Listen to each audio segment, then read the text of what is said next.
jemaat Tuhan, semoga damai Allah selalu ada dalam setiap kita. Sesaat lagi kita akan masuk dalam online service kita untuk ibadah hari Minggu 17 Mei 2020. Masih ada waktu untuk telepon saudaranya, teman-temannya untuk bergabung bersama kita di ibadah Minggu hari ini. Sebelum ibadah dimulai, saya punya beberapa pengumuman. Yang pertama, Kamis depan kita ada ibadah kenaikan Tuhan Yesus. Di hari Kamis ada ibadah kenaikan Tuhan Yesus yang akan diadakan ibadah hanya sekali. Hanya sekali jam 6 sore dan live di Facebook. Sekali lagi hari Kamis ada ibadah kenaikan Tuhan Yesus. Ibadah hanya sekali jam 6 sore di live Facebook. Hari Sabtu kita tetap ada doa puasa. Sama-sama kita berdoa, memuji memuliakan nama Tuhan, membawa setiap pokok-pokok doa kita kepada Tuhan. Sebelum kita memulai ibadah kita pada malam hari ini, mari kita mempersiapkan hati kita, hidup kita, dan mari kita berdoa. Kami mengucap syukur Tuhan buat penyertaan-Mu sepanjang hari ini, sepanjang minggu ini. Engkau selalu memelihara setiap kami, Engkau selalu melindungi setiap kami. Malam hari ini Tuhan, dengan keluarga kami, dengan rekan-rekan kami mau meninggikan Engkau, menyampaikan rasa ucapan syukur kami lewat segala penyertaan-Mu, berkat-Mu dalam hidup kami Tuhan. Biarlah Tuhan Yesus kami semua dapat merasakan kasih Tuhan yang luar biasa, dapat merasakan kehadirat Tuhan yang luar biasa dalam hidup setiap kami melalui ibadah kami pada malam hari ini. Terima kasih Tuhan, kami berdoa untuk kelancaran ibadah kami hari ini. Biarlah Tuhan Yesus Engkau yang memberkati, Engkau yang beracara, Engkau yang bertata atas pujian penyembahan kami di ibadah kami malam hari ini. Terima kasih Tuhan Yesus, kami siap untuk lebih lagi memuji memuliakan nama Tuhan. Hanya dalam nama-Mu kami berdoa dan mengucap syukur. Haleluya. Amin. Selamat hari Minggu, selamat beribadah. Tuhan Yesus memberkati. Puji Tuhan, Shalom Bapak Ibu Saudara yang terkasih dalam Tuhan. Kita bersyukur kalau pada hari ini kita boleh masuk dalam hadirat Tuhan. Kita boleh memulai ibadah kita melalui live streaming saat ini. Saya yakin dan percaya semua karena pemeliharaan Tuhan kita boleh ada sampai hari ini. Kita mau siapkan hati kita untuk kita menghampiri Allah. Mari kita bawa persembahan syukur kita di hadapan Tuhan. Kita siapkan hati kita, mari kita tunduk kepala, kita satu dalam doa. Mari kita berdoa. Bapa, kami mengucap syukur buat pemeliharaan-Mu dalam hidup kami. Kami boleh ada sampai hari ini, semua karena kasih dan anugerah-Mu. Semua karena pemeliharaan-Mu dalam hidup kami Bapa. Kami mengucap syukur Tuhan, buat kesempatan yang indah ini Tuhan. Kami boleh menghampiri Engkau melalui ibadah online, live streaming saat ini Tuhan. Kami membuka setiap hati kami, untuk kami siap meninggikan Engkau. Kami mau bawa persembahan kami melalui pujian dan penyembahan kami di hadapan-Mu Bapa. Terima kasih ya Allahku, kami buka hati kami saat ini. Kami siap meninggikan Engkau, kami siap menyembah-Mu, sebab hanya Engkau yang layak kami tinggikan. Di dalam nama Tuhan Yesus Kristus, kami naikkan syukur kami di hadapan-Mu. Haleluya. Amin. Mari kita masuk dalam hadirat Tuhan. Kita akan naikkan pujian penyembahan kita di hadapan Tuhan. Terima kasih Yesus.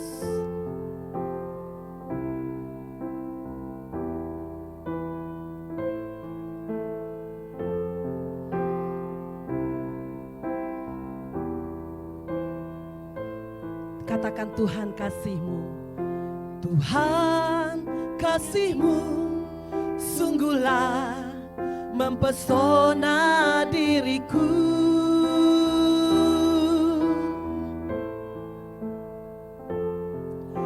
Tuhan kuasa-Mu sungguhlah menggetarkan hatiku.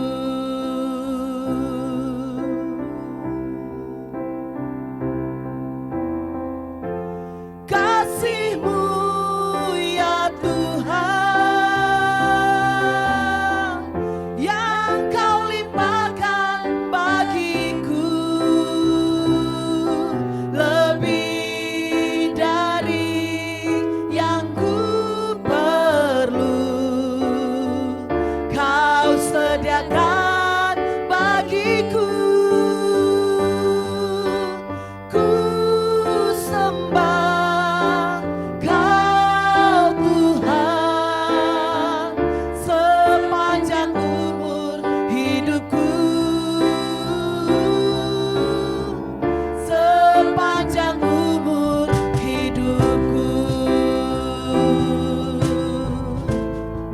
Mari kita naikkan pujian ini.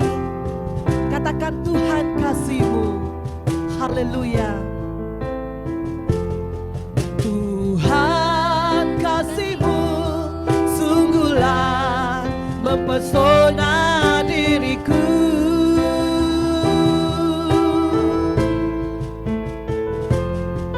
Tuhan kuasa-Mu sungguhlah menggetarkan hatiku.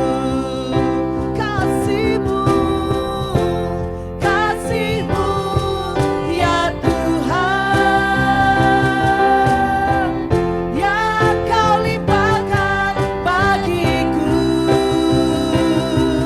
lebih dari yang ku perlu. Kau sediakan bagiku. Ku sembah, sembah Kau Tuhan sepanjang umur hidupku,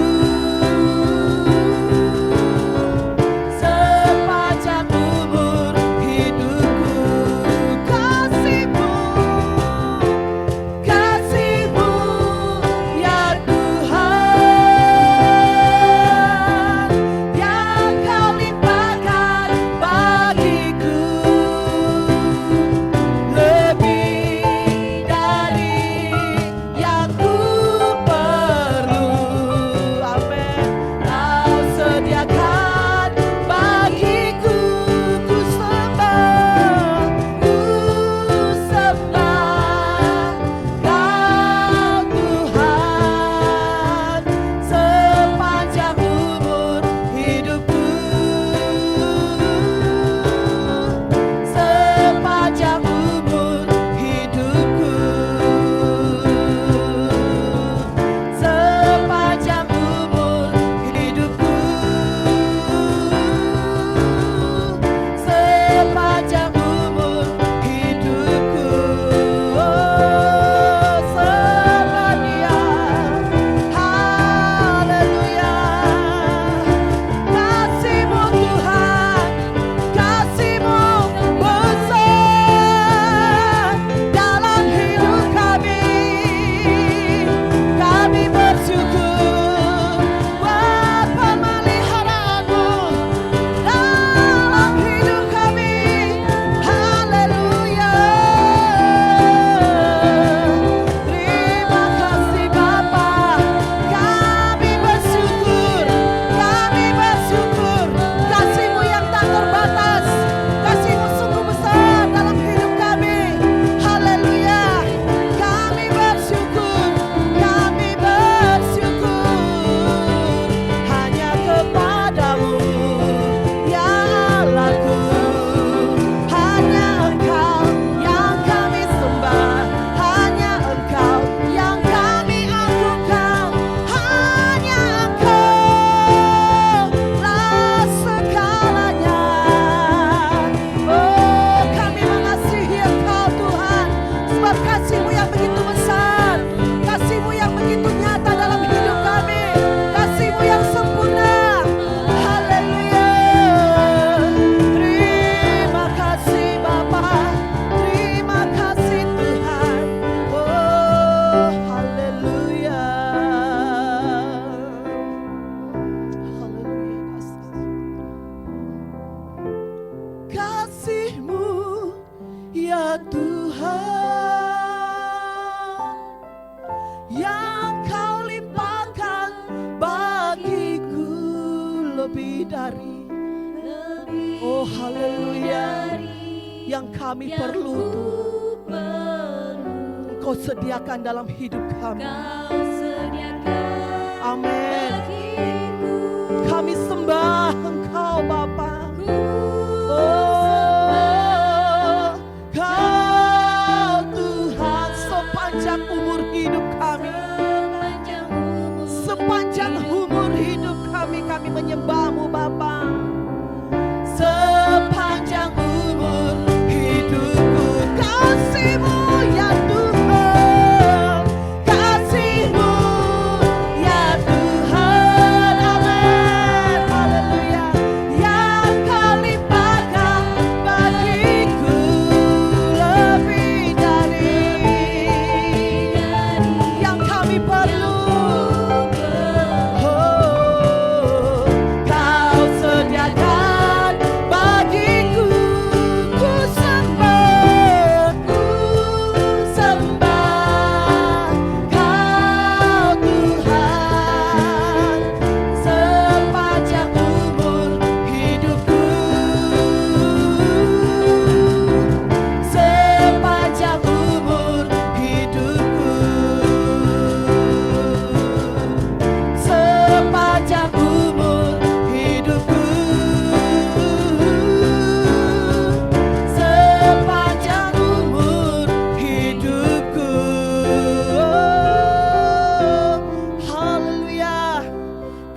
percaya Tuhan, kasih-Mu yang begitu besar dalam hidup kami.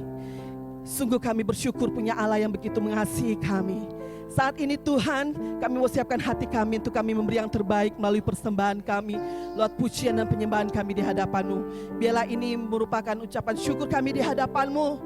Dengan segenap hati kami mau tinggikan Engkau. Di dalam nama Tuhan Yesus Kristus yang siap meninggikan Tuhan, sama-sama kita mau katakan, amin. Haleluya.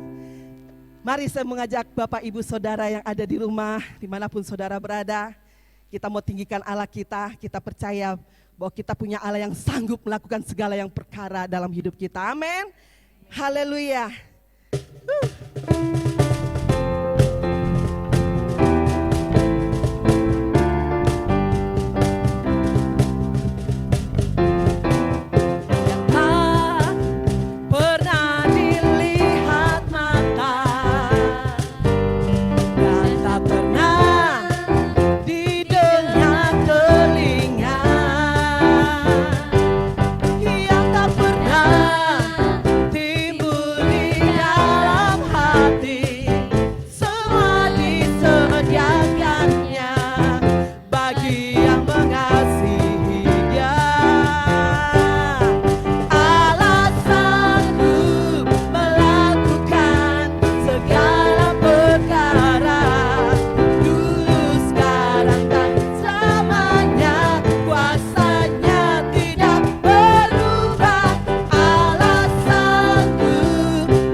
senantiasa mengandalkan Tuhan, pasti akan selalu diberkati Tuhan.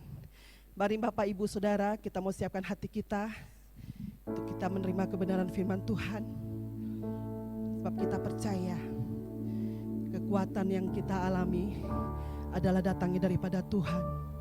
Dan kekuatannya daripada Tuhan itu yang memberikan pengharapan yang pasti. Oleh sebab itu, mari saat ini kita mau siapkan hati kita mau menghampiri Allah. Terima kasih Tuhan.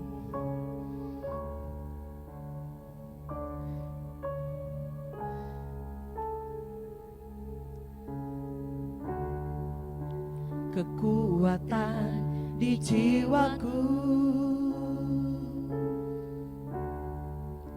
ketenangan di batinku,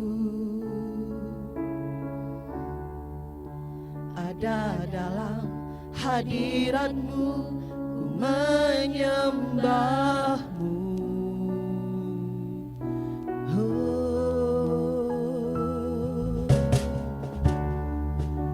Tersungkur ku di kaki-Mu, rasakan hadirat-Mu. Takkan ku melepaskan-Mu Tuhan, takkan ku melepaskan-Mu. Kau cahaya bagiku, mengiringmu seumur hidupku, masuk dalam rencana-Mu Bapa. Pikiranku, kehendakku, ku serahkan padamu. Harapanku hanya di dalam-Mu, ku kan teguh bersama-Mu Tuhan. Jadikanku bejana-Mu untuk memuliakan-Mu. Haleluya. Kami percaya Tuhan, pengharapan-Mu itu yang menjadi kekuatan kami. Kami ada di dalam kekuatan di jiwaku, ketenangan di hatiku. Takkan dalam hadirat-Mu ku menyembah-Mu.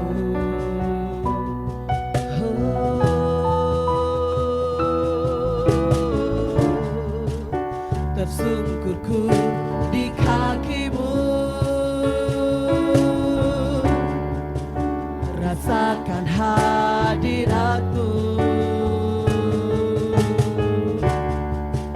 Takkan ku melepaskan-Mu, Kau cahaya bagiku, mengiringmu seumur hidupku, masuk dalam rencana-Mu Bapa.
siapkan hati kami malam hari ini Bapa, untuk kami menerima kebenaran firman-Mu.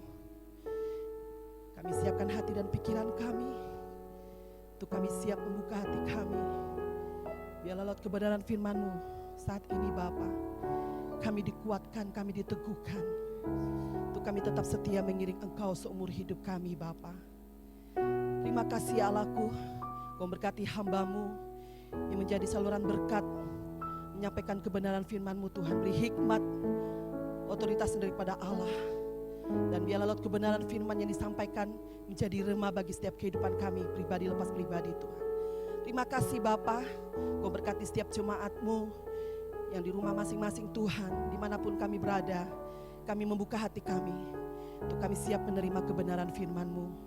Jadikan setiap kami bejana-bejana-Mu Tuhan, yang siap Kau bentuk untuk menjadi indah di hadapan-Mu Bapa. Terima kasih Roh Kudus, kami buka hati kami dengan penuh ucapan syukur kami di hadapan-Mu. Di dalam nama Tuhan Yesus Kristus, kami siap menerima kebenaran firman-Mu. Haleluya, amin. Shalom Bapak Ibu, ini kasih oleh Tuhan, kita bersyukur kepada Tuhan. Di hari yang diberkati Tuhan, kita bisa kembali bersekutu satu dengan yang lain. Walaupun kita tinggal di rumah, kita beribadah seperti ini. Saya percaya kasih dan anugerah Tuhan tersedia bagi engkau dan saya. Saya percaya bahwa Allah Roh Kudus akan terus menolong kita, membantu kita untuk bertumbuh dalam pengenalan akan Tuhan. Pujian dan penyembahan sudah kita naikkan kepada Tuhan, dan saat kita dengar akan kebenaran firman Tuhan. Pada hari ini saudara, kita akan belajar akan kebenaran firman Tuhan. Yang saya akan berikan tema adalah khotbah kedua Kristen. Pada 2 minggu yang lalu saudara, kita belajar khotbah pertama Kristen sesudah kenaikan Yesus ke surga dan turunnya Roh Kudus. Maka dikatakan saudara di dalam Kisah Rasul pasal yang kedua ayat 36.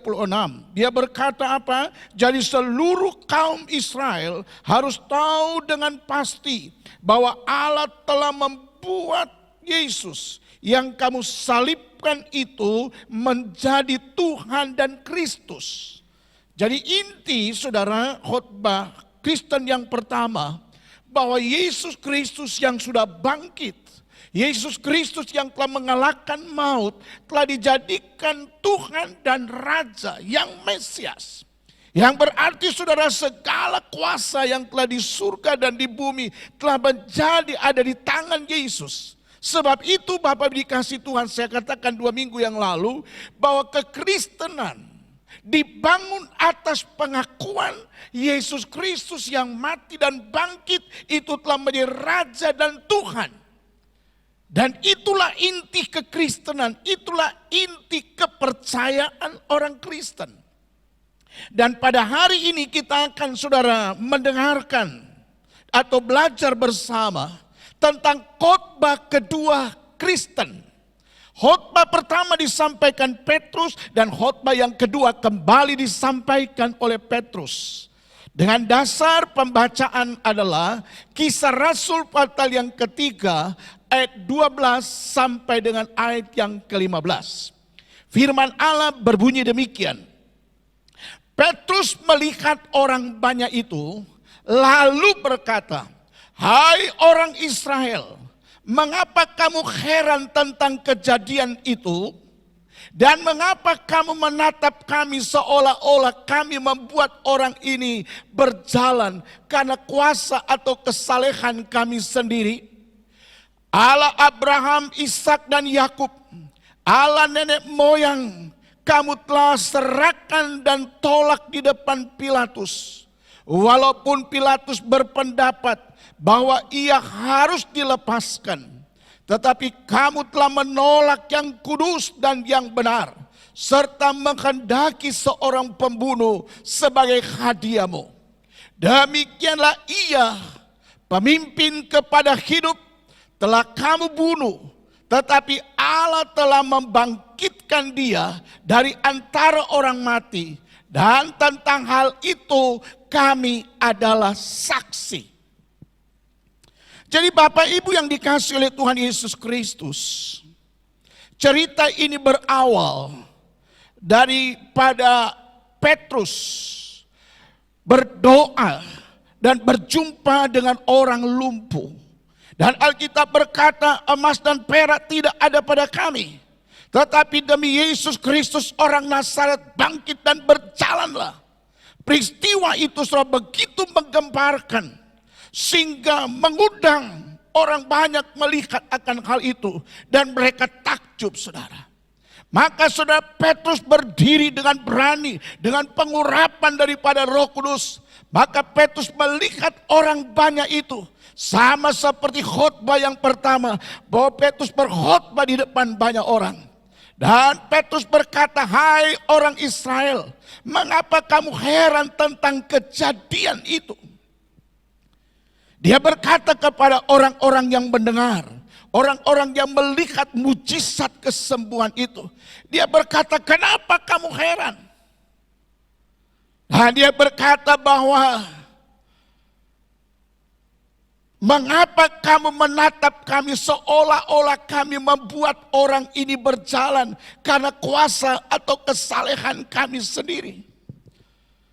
Petrus mau menekankan, saudara, bahwa kalau orang itu bisa disembuhkan, kalau orang itu mengalami mujizat dari Tuhan, itu bukan karena hebatnya Petrus, itu bukan karena kesalehan kebaikan Petrus, tetapi karena Yesus yang mati bangkit itu, sang pembuat mujizat, telah melawat orang itu, dan dia mengalami kebebasan, kemerdekaan, kelepasan dalam hidupnya. Bab itu dia katakan, saudara, bahwa Allah Abraham, Ishak dan Yakub, Allah nenek moyang kita, telah memuliakan hambanya yaitu Yesus yang kamu serahkan dan tolak di depan Pilatus. Walaupun Pilatus berpendapat bahwa ia harus dilepaskan, tetapi kamu telah menolak yang kudus dan benar, serta menghendaki seorang pembunuh sebagai hadiahmu. Demikian ia pemimpin kepada hidup telah kamu bunuh, tetapi Allah telah membangkitkan dia dari antara orang mati, dan tentang hal itu kami adalah saksi. Jadi Bapak Ibu dikasihi oleh Tuhan Kristus, bahwa kita melihat peristiwa yang dialami oleh orang lumpuh ini adalah karya Allah, adalah kuasa yang datang dari Tuhan, kuasa yang datang dari Raja dan Tuhan yang Mesias itu, menunjukkan betapa Yesus berkuasa dalam kehidupan orang-orang yang sejak dulu, sekarang, bahkan sampai selama-lamanya. Oleh sebab itu, saudara, dari kisah ini, dari narasi ini, kita akan belajar beberapa hal. Yang pertama, saudara, yang pertama, khotbah Kristen harus berpusat kepada Yesus Kristus yang mati dan bangkit. Saudara perhatikan kata-kata Petrus, mengapa kamu heran tentang kejadian itu? Dan mengapa kamu menatap kami seolah-olah kami membuat orang ini berjalan karena kuasa atau kesalehan kami sendiri? Saudara perhatikan ketika Petrus melihat orang banyak itu, yang heran, yang kagum akan perbuatan mujizat itu. Maka Petrus berkata, kenapa kamu heran melihat kami? Apakah kami yang menyembuhkannya? Apakah kami yang membuat mujizat itu? Petrus berkata, tidak, bukan kami. Yang melakukan mujizat itu adalah Yesus Kristus dari Nazaret yang sudah mati bangkit. Jadi saudara, ketika Petrus berdiri, ketika Petrus menyampaikan firman Allah, maka khotbah Petrus berpusat kepada satu pribadi, yaitu pribadi Yesus Kristus. Bapak Ibu saudara yang dikasihi oleh Tuhan, Petrus yang penuh dengan Roh Kudus, Dia menyadari bahwa apa yang dia lakukan itu bukan berasal dari hidupnya, bukan berasal dari kesalehannya, bukan berasal dari kehebatannya. Dia menyadari kalau dia bisa melayani Tuhan, dan dalam pelayanannya dia melihat mujizat pertolongan kuasa Allah, itu bukan karena dirinya, tapi ini karena diri Yesus Kristus yang ada dalam hidupnya. Bapak Ibu dikasih Tuhan, adalah lebih sangat mudah saudara untuk Petrus bisa tampil. Adalah mudah saudara Petrus menjadi orang populer, menjadi orang yang mengagumkan pada waktu itu. Kalau saja Petrus mau mengambil kesempatan itu. Tapi Petrus sadar bahwa dia melayani Tuhan. Petrus sadar Yesus yang sudah mengampuni, Yesus yang sudah memulihkan hidupnya, Yesus yang telah memberikan tugas karya agung itu kepada Petrus. Petrus harus nantiasa berkhotbah, Petrus harus nantiasa melayani, Petrus harus nantiasa hidup berpusat kepada Yesus Kristus. Sebab itu peringatan, hati-hati kalau Tuhan memakai kita. Jangan coba-coba mencari keuntungan dan kepentingan diri sendiri.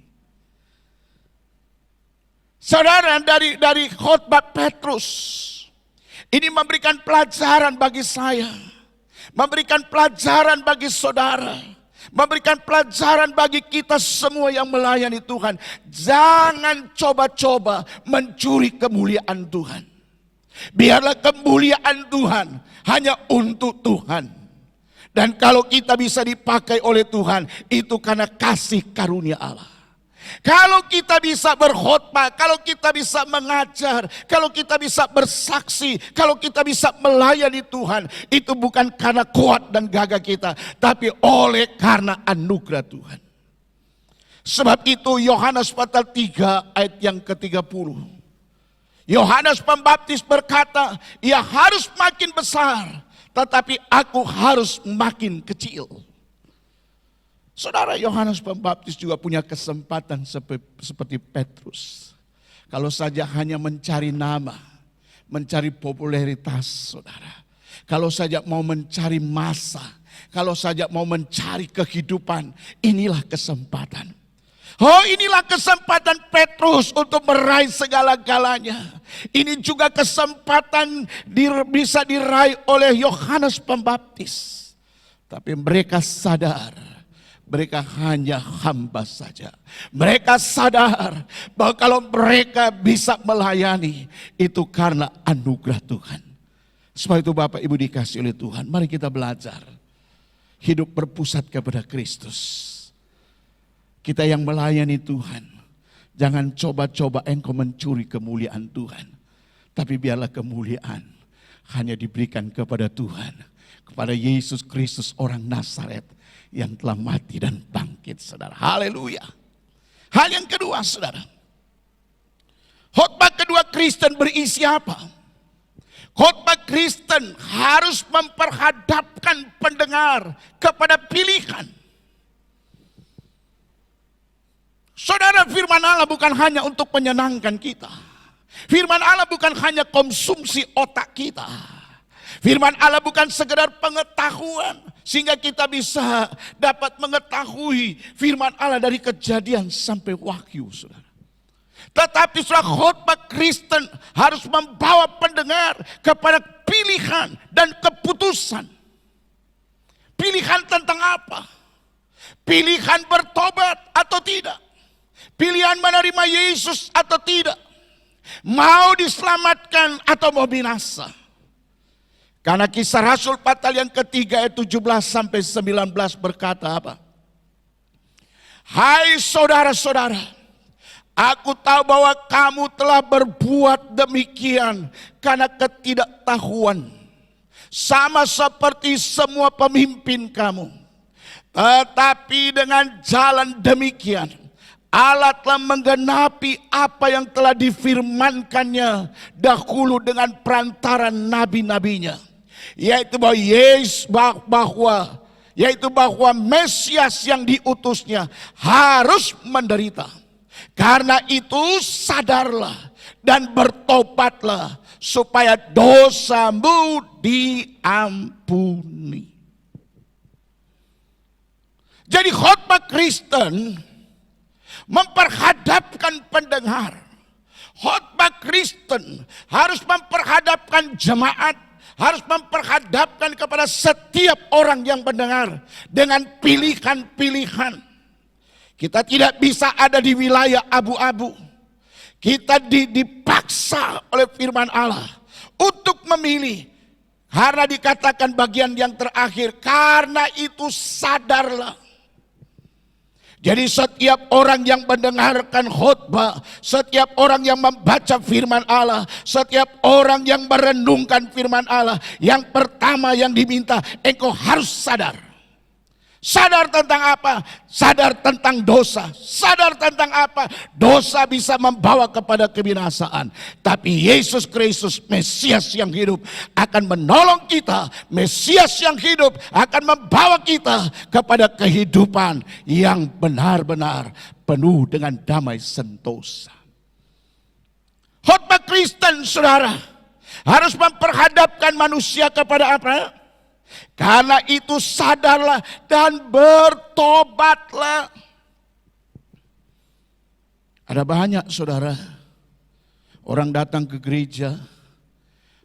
Banyak orang hanya datang hanya sekedar saja, saudara.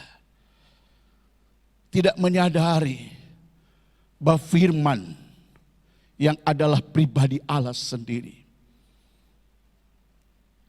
Dan engkau dan saya sebagai manusia yang telah jatuh dalam dosa, kita harus sadar ketika firman Allah disampaikan, ketika firman Allah direnungkan, maka harus ada pilihan.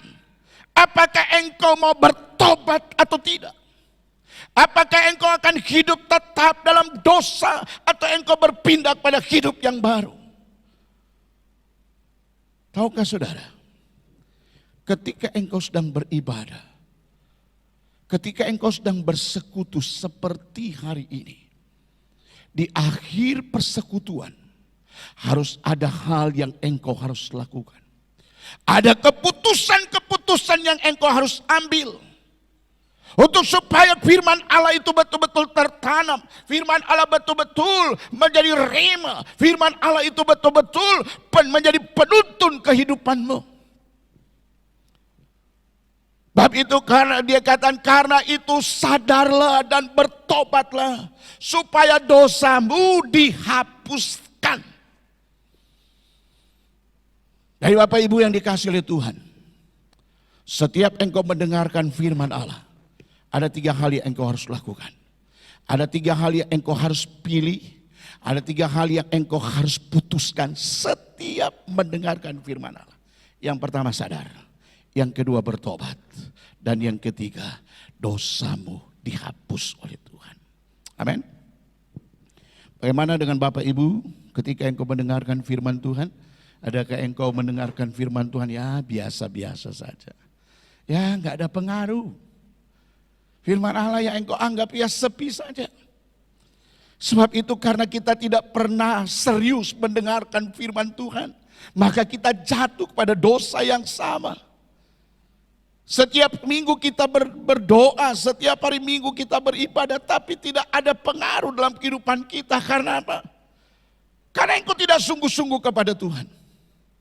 Tapi karena kalau engkau sungguh-sungguh kepada Tuhan, maka khotbah Kristen yang kedua ini memaksa engkau. Khotbah Kristen yang kedua ini memaksa engkau untuk memilih. Apakah engkau mau bertobat atau tidak? Apakah engkau mau menerima Yesus Kristus atau tidak? Apakah engkau mau selamat atau binasa? Itu pilihan saudara. Sebagai hamba Tuhan, kami memberitakan firman. Keputusan ada di tangan saudara. Sebagai pelayan Tuhan, kami hanya menunjukkan Sebagaimana Petrus berkata, kenapa kamu heran kok orang itu bisa sembuh? Itu bukan kami yang lakukan. Itu bukan karena kesalehan kami, bukan karena kuasa kami. Tapi itu dilakukan oleh Mesias. Itu dilakukan oleh Tuhan Yesus yang telah mati dan bangkit, saudara. Yesus Kristus adalah pembuat mujizat. Saya sangat heran, saudara. Ada banyak orang hari-hari ini tidak lagi percaya akan mujizat. Sebab itu apa yang terjadi karena tidak percaya akan mujizat lagi, maka ketika ada persoalan, ketika ada masalah, mereka mencari dukun. Mereka mencari orang pintar. Kenapa gereja tidak ada solusi lagi? Gereja tidak percaya mujizat lagi. Tahukah saudara, sebagai tanda atau bukti bahwa Yesus Kristus itu adalah Tuhan adalah melakukan mujizat. Dalam Injil Yohanes ada 7 mujizat yang dilakukan oleh Yesus. Untuk apa?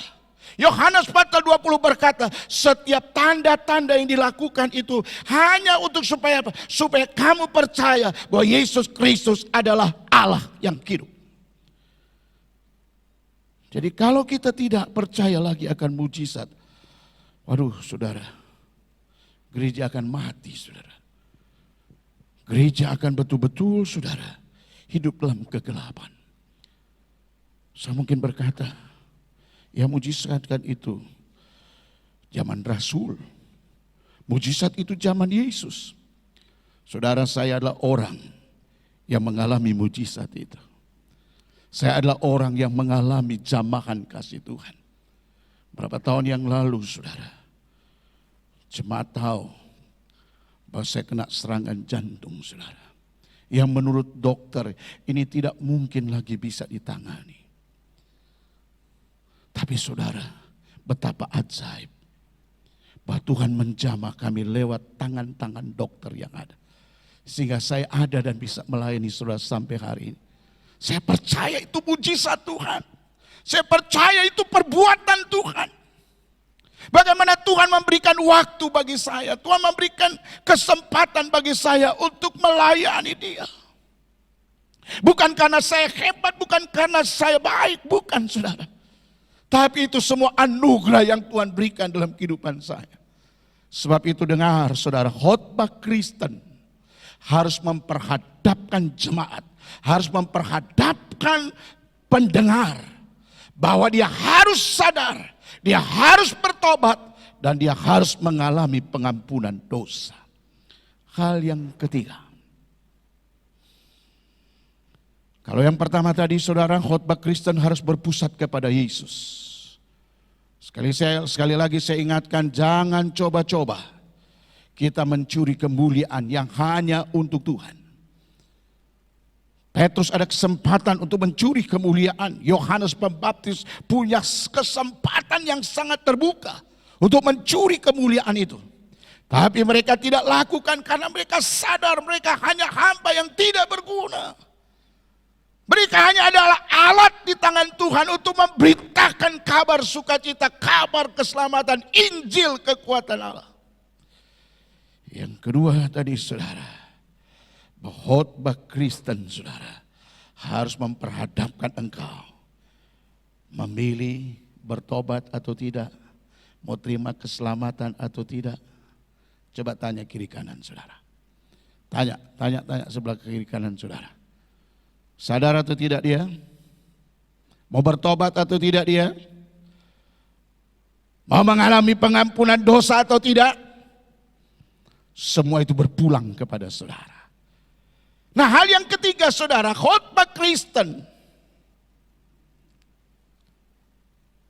itu akan selalu berhadapan dengan konfrontasi dari setan. Artinya pada waktu Kristus disampaikan, iblis tidak dapat menerimanya.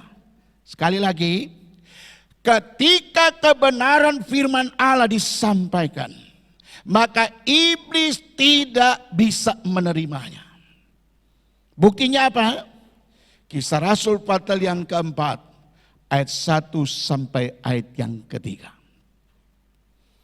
Ketika Petrus dan Yohanes sedang berbicara kepada orang banyak, mereka tiba-tiba didatangi imam-imam dan kepala pengawal bait Allah, serta orang-orang Saduki. Orang-orang itu sangat marah karena mereka mengajar orang banyak dan memberitakan bahwa dalam Yesus ada kebangkitan dari antara orang mati. Mereka ditangkap dan diserahkan ke dalam tahanan sampai keesokan harinya karena hari telah malam. Bapak Ibu dikasih oleh Tuhan, dunia adalah tempat peperangan. Dunia adalah medan pertempuran antara yang baik dan yang jahat, antara Allah dan setan. Maka kalau pertempuran itu antara setan dan Allah, maka setiap pengikut Yesus, engkau harus sadar bahwa engkau sedang berhadapan dengan setan. Sebab itu di dalam komitmen iman kita ada satu poin di sana. Mengapa kita harus mencari Tuhan? Karena kita sadar bahwa kita sedang berperang dengan setan. Pada waktu Petrus dan Yohanes di dalam urapan kuasa Tuhan yang sangat dahsyat, Alkitab berkata mereka memberitakan Injil. Mereka memberitakan kabar baik. Bahkan mereka menyampaikan kepada orang-orang yang menangkap, yang berseru salibkan dia, yang menyaksikan tentang peristiwa kematian Yesus. Dia berbicara di depan-depan pemimpin-pemimpin agama, di depan para imam-imam, kepada pengawal bait Allah, dan kepada orang Saduki. Siapa Yesus Kristus yang mereka salibkan itu? Bahkan mujizat yang baru terjadi, Petrus berkata, itu bukan karena kami berkuasa, bukan karena hidup kami saleh, tapi mujizat itu dilakukan oleh Yesus Kristus orang Nazaret.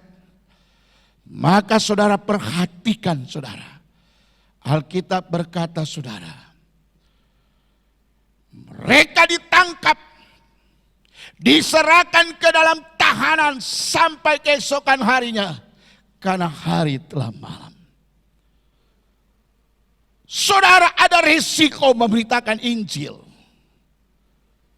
Karena ayat sebelumnya dikatakan apa? Orang-orang itu sangat marah. Sangat marah bukan karena pribadi Yohanes dan Petrus. Mereka sangat marah karena apa yang mereka beritakan. Saudara mengalami hal serupa dalam kehidupan sehari-hari.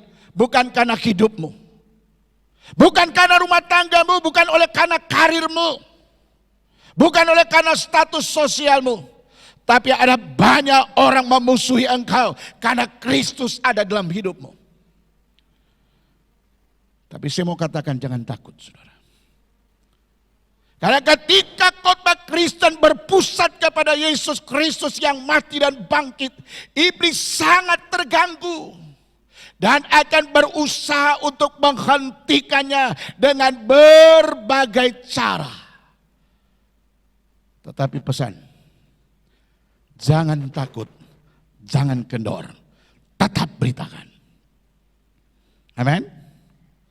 Amin saudara. Jangan takut, jangan kendorkan semangat. Karena kita dipanggil, kita dilengkapi oleh Roh Kudus yang kata firman Allah. Roh yang ada dalam hidupmu jauh lebih besar daripada roh-roh yang ada di dunia ini, termasuk roh setan. Bab itu Bapak Ibu dikasih oleh Tuhan Yesus Kristus. Kekristenan akan terus menghadapi perlawanan. Baik yang ada di sekitarmu, lewat roh-roh penghulu di udara, lewat kehidupanmu setiap hari. Bahkan engkau yang bekerja di tempat-tempat tertentu, engkau mengalami akan kondisi-kondisi seperti itu. Perlawanan terhadap orang Kristen, perlawanan akan kepada pemberitaan Injil akan terus kita lihat, akan terus kita saksikan. Melalui media sosial hari-hari ini, saudara perhatikan. Di dalam media sosial, YouTube, Facebook, saudara, dan segala macam. Kalau engkau rajin saja nonton, saudara. Engkau akan lihat hari demi hari orang menghujat Tuhan. Hari demi hari orang bicara tentang Tuhan yang tidak benar. Orang berkata kita ini orang kafir. Bahkan saudara, kadangkala orang Kristen hidup terjepit. Hidup serba salah. Engkau harus ingat, itu bukan perbuatan manusia, tapi itu karena perbuatan setan. Karena engkau percaya kepada Tuhan.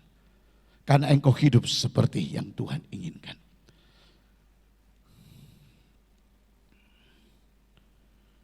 Sebab itu Bapak Ibu kasih Tuhan.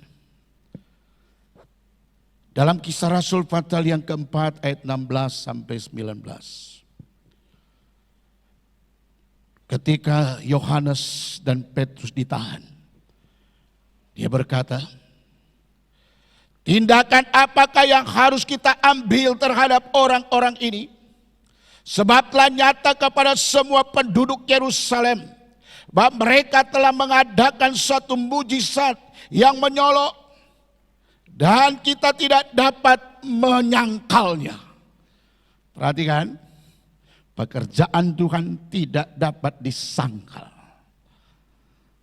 Karena orang yang percaya kepada Tuhan yang menghidupkan kebenaran firman Allah dalam hidupnya akan dilihat orang, akan disaksikan orang. Haleluya, so dikatakan mereka berkata bagaimana kita mau menghadang, bagaimana kita mau memberhentikan rasul-rasul ini. Sedangkan mereka melakukan mujizat di depan mata kita. Dan pekerjaan mereka sangat menyolok. Kita tidak bisa menyangkalnya. Saudara, engkau tidak bisa menyangkal hidupmu. Bahwa engkau adalah anak-anak Tuhan. Engkau adalah orang-orang yang percaya kepada Tuhan. Dan itu dilihat oleh dunia. Tetapi supaya hal itu jangan makin luas tersiar di antara orang banyak, baiklah kita mengancam dan melarang mereka. Wah ini saudara, ini kerjaan setan nih. Bagaimana menghalangi kehidupan orang Kristen, bagaimana menghalangi kesaksian orang Kristen. Harus ada sesuatu yang dilakukan oleh setan. Yaitu apa? Ngancam, melarang. Supaya apa? Jangan mereka berbicara lagi tentang Yesus Kristus dari Nazaret yang bangkit dari kematian itu. Kemudian apa saudara? Dan setelah keduanya disuruh masuk, mereka diperintahkan supaya sama sekali jangan berbicara atau mengajar lagi dalam nama Yesus. Wah, saudara, mereka dilarang berbicara, mengajar, menyampaikan firman Tuhan. Halo, jemaat yang dikasih Tuhan, bagaimana kalau peristiwa itu datang menghampiri saudara? Masih percaya Tuhan? Masih mau setia? Masih mau katakan haleluya? Atau jangan-jangan halelupa? Karena apa? Ketakutan. Tapi saudara perhatikan kata Petrus dan Yohanes yang diurapi Tuhan. Tetapi Petrus dan Yohanes menjawab mereka, silakan kamu putuskan sendiri. Manakah yang benar di hadapan Allah? Taat kepada kamu atau taat kepada Allah? Wow saudara. Taat kepada manusia yang sedang dirasuk dan dipenuhi oleh kuasa setan. Atau mau taat kepada Yesus Kristus orang Nazaret yang telah mati bangkit itu. Saudara mau taat sama siapa? Ketika kehidupan semakin sulit. Ketika kehidupan semakin terjepit, masihkah engkau mau berkata, Ku mau cinta Yesus selamanya. Ku mau cinta Yesus selamanya. Meskipun badai silih berganti dalam hidupku, ku tetap cinta Yesus selamanya. Bagaimana jemaat Tuhan? Masih cinta Yesus? Masih mau memberitakan Injil? Masih mau bersaksi? Dengar, ketika engkau bersaksi, iblis akan mencoba menghalangi engkau dengan berbagai macam cara.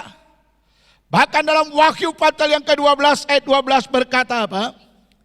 Karena itu bersukacitalah hai sorga dan hai kamu sekalian yang diam di dalamnya. Celakalah kamu hai bumi dan laut, karena iblis telah turun kepadamu dalam geramnya yang dahsyat, karena ia tahu bahwa waktunya sudah singkat. Saudara, ingat, kalau ada orang tidak percaya bahwa Yesus akan datang, dia kalah dengan setan. Kata kalimat terakhir dalam Wahyu pasal 12 ayat 12 apa? Karena ia tahu, karena setan tahu bahwa waktu penghukumannya itu sudah sangat singkat. Sebab itu menyadari waktunya sangat pendek, waktunya singkat, dikatakan apa? Dia dalam keadaan geram, marah. Dan dia semangat mencari teman. Karena dia tidak ingin tinggal di neraka sendiri. Ada saudara mau temani dia di neraka? Jemaat Tuhan, ada yang mau temani setan di neraka? Jangan anggap enteng neraka, saudara. Ada orang berkata, gak apa-apa ke neraka. Di sana juga banyak bintang film. Sana juga banyak artis di situ.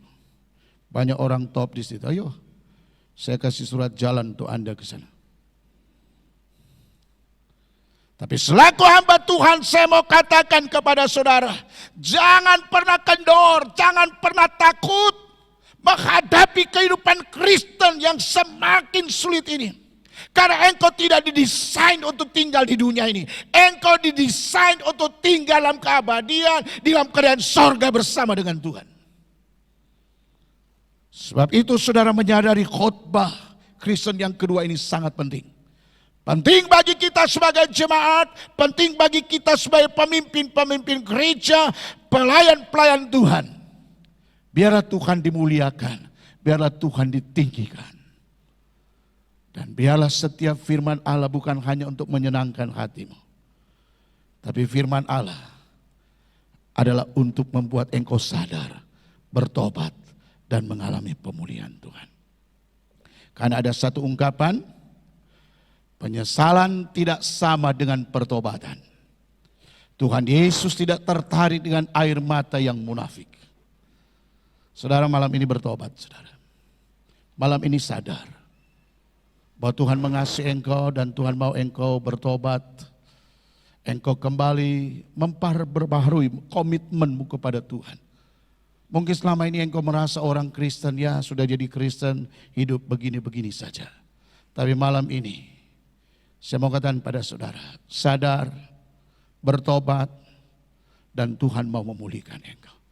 Mungkin ada yang berkata, dosa saya sudah terlalu banyak, Pak. Dosa saya udah begitu menggunung. Saudara, Alkitab berkata, kalau engkau mau mengaku dosamu, maka Allah yang setia dan adil akan mengampuni dosamu. Saudara, tidak ada dosa yang terlalu besar yang tidak dapat diampuni oleh Tuhan. Sebab itu hampirilah Tuhan.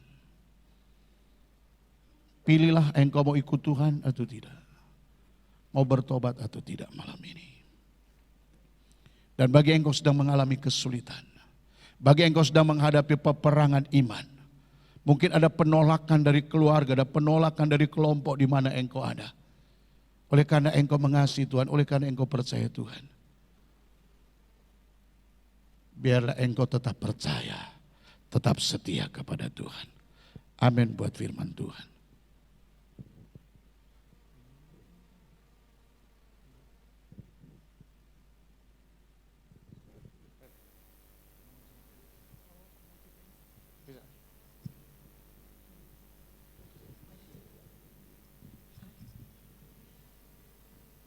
Kita naikkan pujian, ku mau cinta Yesus selamanya. Biarlah saudara malam ini sebagai respon kita kepada firman Allah yang sudah kita dengar. Kita mau komitmen. Kita memperbaharui komitmen kita kepada Tuhan untuk mencintai Dia. Mengasihi Dia, apapun yang kita alami dalam hidup ini. Sekali Yesus, tetap Yesus.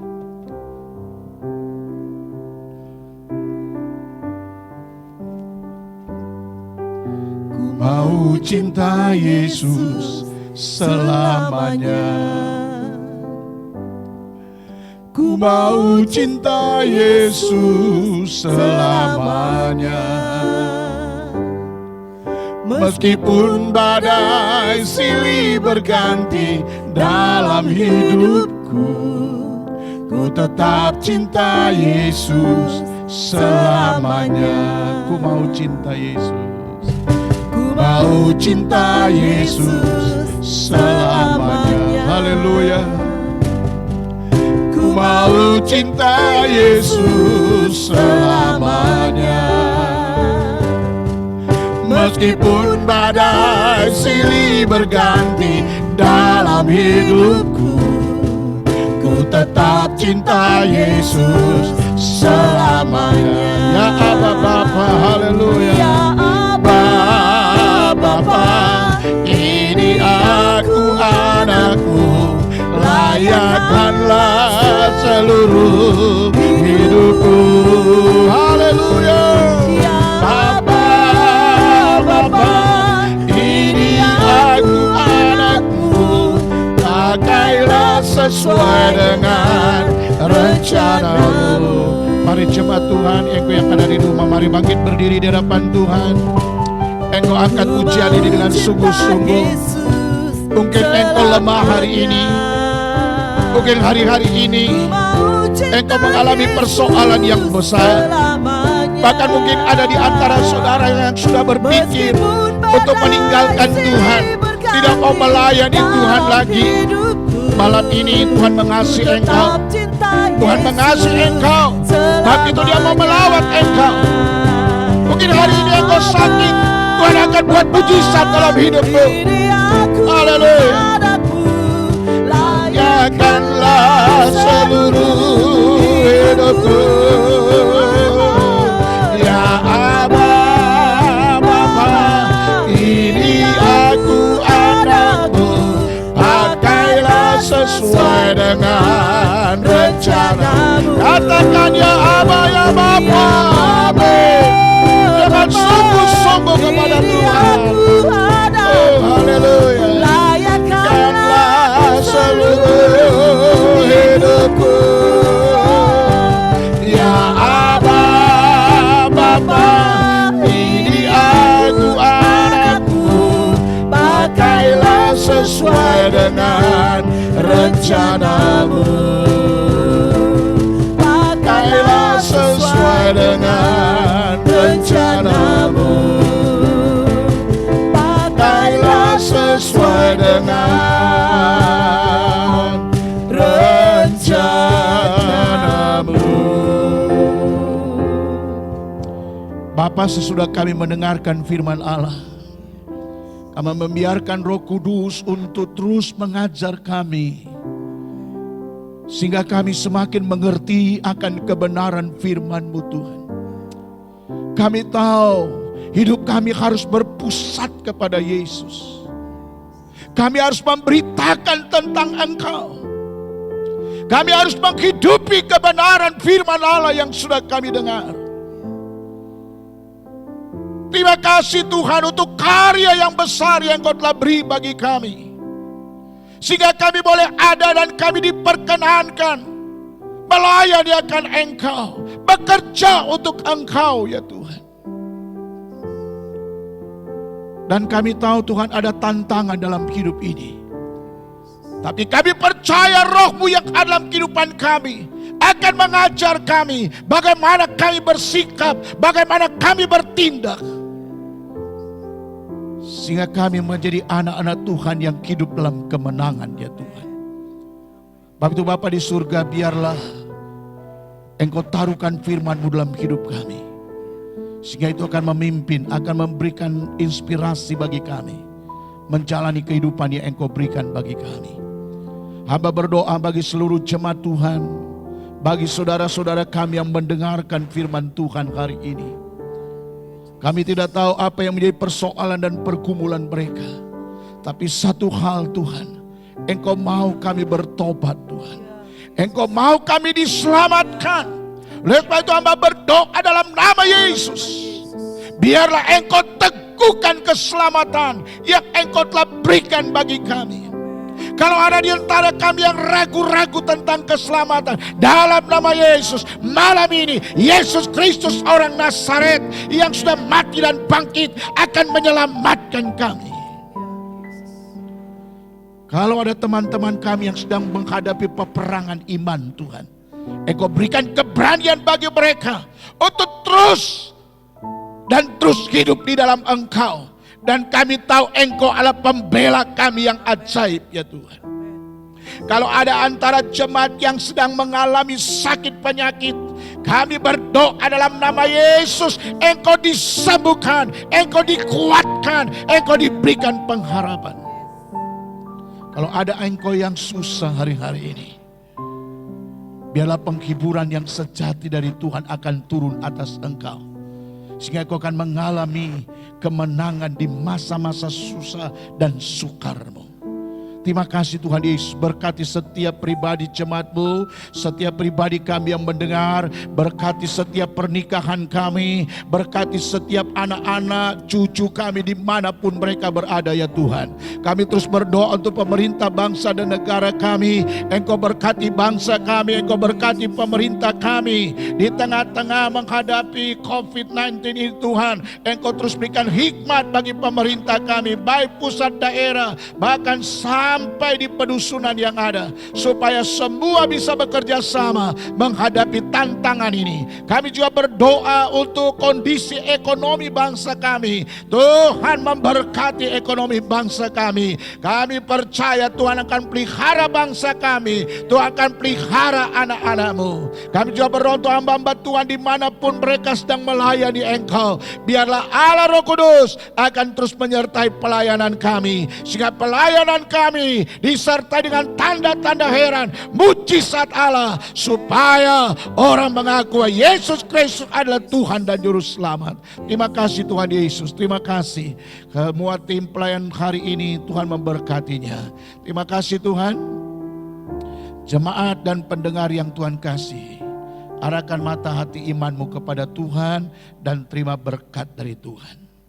Diberkatilah pribadimu, diberkatilah hidup nikah rumah tanggamu, diberkatilah anak cucumu, diberkatilah setiap usaha dan pekerjaanmu, diberkatilah pelayananmu kepada Tuhan, diberkatilah engkau dimanapun engkau berada, serta diberkatilah engkau ketika engkau masukkan keluar dari rumahmu dengan berkat berlimpah-limpah yang datang dari Allah Bapa, datang dalam Allah Yesus Kristus, datang dari Allah Roh Kudus, akan bersama kita hari ini, besok, bahkan sampai kita masuk dalam keabadian, hidup dan tinggal kekal bersama dengan Tuhan. Demi Kristus Yesus Tuhan dan Juru Selamat kami sudah berdoa. Haleluya, haleluya, amin. Puji Tuhan, saudara silakan duduk.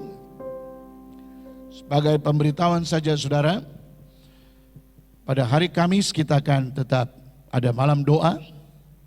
Dan saudara terus berdoa supaya kondisi yang sedang kita hadapi ini akan membawa kita semakin dekat kepada Tuhan. Ya, hari Kamis dalam kenaikan Tuhan, maka kita akan ibadah jam 6 sore di tempat ini, itu live ya. Nanti jam 6 sore dalam memperingati kenaikan Yesus ke surga, kita akan ibadah bersama. Sebab itu saudara siapkan hati saudara, siapkan hidup saudara, supaya setiap peribadatan kita betul-betul akan membawa kita semakin mengenal Tuhan, semakin dekat kepada Tuhan, dan kita akan mengalami Tuhan dalam setiap kehidupan kita.